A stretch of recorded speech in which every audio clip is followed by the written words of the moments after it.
உமது வேதம் அனுதினம் சொல்லும் சொல்லை நானோ நாளும் பொழுதெல்லாம் மறக்கவில்லை.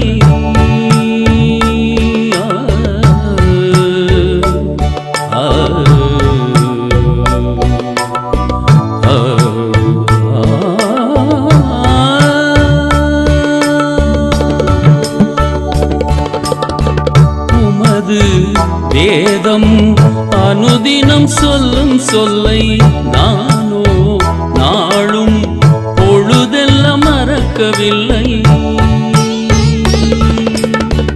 அதனால் எனக்கு ஒரு போதும் நஷ்டம் இல்லை. லாபம் கருதி உம்மை நான் தேடவில்லை. இதை அறிந்த நீங்க என்னை தெரிந்து கொண்டுதான் உம்மன்பால் நிதம் நடத்துகின்றீரே.